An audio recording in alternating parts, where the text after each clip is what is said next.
బాధ్యత కాదు, బాధ్యతతో పాటు భావోద్వేగం. ప్రజాప్రతినిధిగా ప్రజా జీవితంలోకి వచ్చిన మొదటి రోజు నుంచి ఈ రోజు వరకు ఎప్పుడు అవకాశం వచ్చినా ప్రతి జాతరకు ఇక్కడికి వచ్చి సమ్మక్క సారలమ్మ ఆశీర్వాదం తీసుకొని ప్రజా జీవితంలో ప్రజలకు సేవ చేయాలన్న ఆలోచన పునరంకితమవుతూ పనిచేస్తూ వచ్చినాం. దాదాపుగా ఇప్పటికీ 17-18 సంవత్సరాల నుంచి వరుసగా ఈ ప్రాంతాన్ని సందర్శించుకోవడం, ఈ ప్రాంతం యొక్క అభివృద్ధి గురించి మాట్లాడుకోవడం, ఆనాటి పాలకులకు పెద్దలకు విజ్ఞప్తులు చేయడంతోనే సరిపోయింది. ప్రతిసారి ఎవరినో ఒకరిని అడగడం, వాళ్ళు ఏదో కొంచెము దానం ఇచ్చినట్టుగా ధర్మం చేసినట్టుగా వ్యవహరిస్తే మా జీవితాలకి ఇంతేనేమో అని మేము అనుకునే వాళ్ళం. కానీ 2023 ఫిబ్రవరి 6 నాడు ప్రజాపాలన తీసుకురావాలి, ప్రజల దగ్గరికి వెళ్ళి వారి సమస్యలు తెలుసుకోవాలని ఆలోచన చేసినప్పుడు ఎక్కడి నుంచి ఈ పాదయాత్ర మొదలు పెట్టాలి అని చర్చ జరిగింది. మిత్రులు చాలా రకాలుగా సూచనలు సలహాలు ఇచ్చిండ్రు. చివరికి నేను పెద్దలు వేం నరేందర్ రెడ్డి గారు ఆలోచన చేసి అక్కడో ఇక్కడ ఎక్కడో కాదు, మా ఇంటి ఆడబిడ్డ అయిన సీతక్క ప్రాంతం నుంచి మేడారం జాతర సమ్మక్క సారలమ్మ ఆశీర్వాదం తీసుకొని పాదయాత్ర మొదలు పెడదాం. ఒక సంకల్పం తీసుకొని బయలుదేరిన వాళ్ళు ఎవరు చరిత్రలో ఓడిపోలేదు. కాబట్టి ప్రజలకు ప్రజాపాలన అందించాలన్న సంకల్పంతో మనము సమ్మక్క సారలమ్మ ఆశీర్వాదం తీసుకొని బయలుదేరదామని ఆనాడు ఇక్కడి నుంచి పాదయాత్ర మొదలుపెట్టినాం. సరిగ్గా 2 రోజులు 3 రోజుల ముందే సీతక్కకు చెప్పినాం. సీతక్క అన్నది, అన్న సమయం లేదు, 24 గంటలు 48 గంటల్లో ఈ కార్యక్రమం చేయడం కష్టమవుతుందేమో అని. నేనన్నా, అక్క సంకల్పం ఉంటే కార్యక్రమం విజయవంతం అవుతుంది, నువ్వు ఎలాంటి ఆలోచన చెయ్యకు, పనులు మొదలుపెట్టు అని చెప్పి ఆనాడు ఫిబ్రవరి 6, 2023 నాడు ఇదే గద్దెల నుంచి గద్దెల ముందు ప్రణమిల్లి ఖచ్చితంగా ఈ తెలంగాణకు పట్టిన చీడ పీడ విరగడి కలిగిస్తాం, దొరల పాలన నుంచి ప్రజా పాలనకు తీసుకొస్తామని ఇక్కడ వేదిక మీద నుంచి ఆనాడు చెప్పడం జరిగింది. అందుకే మిత్రులారా, ప్రజలు ఆశీర్వదించారు, అవకాశం వచ్చింది. ఈనాడు అభివృద్ధి కార్యక్రమాలు చేయాలన్న సంకల్పంతో ముందుకు వెళ్తున్నాం. అభివృద్ధి అంటే అద్దాల మేడలు రంగుల గోడలే కాదు, ప్రజల జీవన ప్రమాణాలు పెంచాలి. ముఖ్యంగా ఆదివాసీలు అంటే ఈ దేశం యొక్క మూలవాసులు. ఆ ఆదివాసీల యొక్క గిరిజన సోదరుల యొక్క లంబాడి సోదరుల యొక్క అభివృద్ధిని ఏ ప్రభుత్వం అయితే భుజాల మీద మోస్తుందో అదే ఆ ప్రాంతం యొక్క ప్రజల యొక్క అభివృద్ధి అని నేను సంపూర్ణంగా విశ్వసిస్తున్నా. అందుకే ఈనాడు ఆదివాసీ ప్రాంతాలలో, తండాలలో, గూడాలలో, మారుమూల పల్లెల్లో వాళ్ళ యొక్క సంక్షేమానికి, వాళ్ళ యొక్క అభివృద్ధి కార్యక్రమాలకి ఈరోజు ప్రభుత్వం ప్రణాళికలు అందిస్తుంది. ఈరోజు ప్రతి నియోజకవర్గానికి 3500 ఇండ్లు, 4,50,000 ఇందిరమ్మ ఇండ్లు పేదోళ్ళకు అందించిన తర్వాత మరి ఆదివాసీలు గిరిజనులకు సరిపోవడం లేదు అని నా దృష్టికి ఎమ్మెల్యేలు తెస్తే ఐటీడీఏ ప్రాంతాలలో అదనంగా గిరిజనులకు ఆదివాసీలకు మళ్ళీ 22,000 ప్రత్యేకంగా ఇండ్లు ఇచ్చి ఆదివాసీ బిడ్డలు ప్రతి వాళ్ళు సొంత ఇంటిలో ఉండాలి అని మన ప్రభుత్వం ఈరోజు ప్రణాళికలు తీసుకున్నది. ఈ విధంగా ఏ విషయం వచ్చినా వాళ్ళకి ఇవ్వాల్సిన వాటా కోట ఇవ్వాల్సిందే, అదనంగా ఇంకొంత ఇవ్వాలి.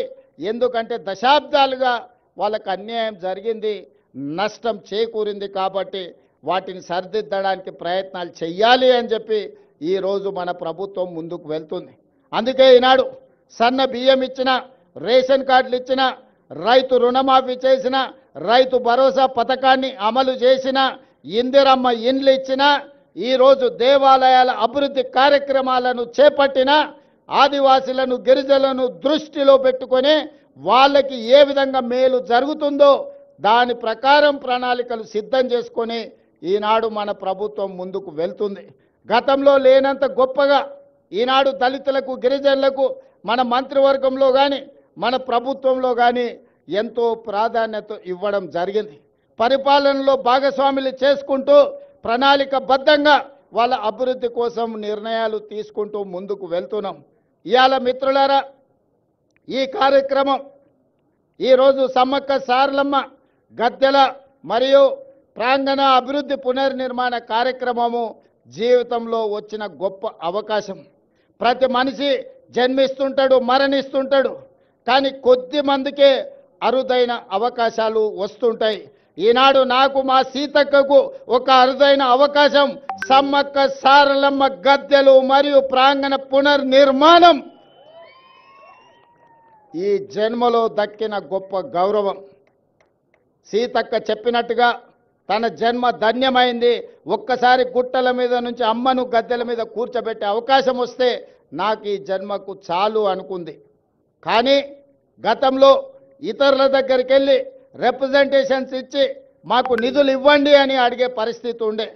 ఫిబ్రవరి 6, 2023 నాడు ఇదే ప్రాంతం నుంచి నేను చెప్పిన, రాబోయే రోజుల్లో ఇతరులను యాచించడం కాదు, సీతక్కనే సంతకం పెట్టి నిధులు మంజూరు చేస్తుంది, సీతక్క ప్రభుత్వంలో భాగస్వామి అవుతుంది అని ఆనాడు చెప్పడం జరిగింది. ఈనాడు చేసి చూపిస్తున్నాం. సమ్మక్క సారలమ్మ ఈ ప్రాంత అభివృద్ధి కోసం నిధులకు వెనక్కి అడుగు వేసే సమస్యనే లేదు. ప్రభుత్వానికి నిధుల సమస్య ఉండొచ్చు, అవసరమైతే ఇంకెక్కడైనా తగ్గిస్తాం, కానీ సమ్మక్క సారలమ్మ యొక్క అభివృద్ధి కోసం ఎన్ని కోట్ల రూపాయలైనా ప్రభుత్వం విడుదల చేస్తుంది, సరైన సమయంలో పూర్తి చేస్తుంది. నిర్మాణ కార్యక్రమం మాదై ఉండొచ్చు, కానీ గిరిజనుల యొక్క సాంప్రదాయాన్ని కాపాడుకునే బాధ్యత వాళ్ళదే. అందుకే ప్రభుత్వం ప్రణాళికలు రచించి ప్రభుత్వమే నిర్మించడం కాదు, ప్రణాళికల్లో ఆదివాసులను భాగస్వాములను చేసినాం.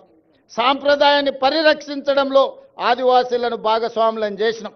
రేపు జరగబోయే పునర్నిర్మాణంలో కూడా ఆదివాసీలను భాగస్వాములను చేస్తున్నాం. అందులో ఉండే రీసెర్చ్ స్కాలర్స్ని, అదేవిధంగా సాంప్రదాయాన్ని కొనసాగిస్తున్న వాళ్ళ వారసులను అందరినీ కూడా ఇందులో భాగస్వాములను చేసినాం. మామూలుగా సిమెంట్ కట్టడాలు కడితే అత్యధికంగా 100 సంవత్సరాలు మాత్రమే ఉంటుంది. సిమెంటుతో కట్టిన ఏ కట్టడం దాని జీవన ప్రమాణము, జీవిత కాలము అత్యధికంగా 100 సంవత్సరాలు. కానీ రాతి కట్టడాలతో కడితే వందల వేల సంవత్సరాలు ఉంటుంది. దానికి ఉదాహరణే మీ ప్రాంతంలో ఉన్న రామప్ప దేవాలయం.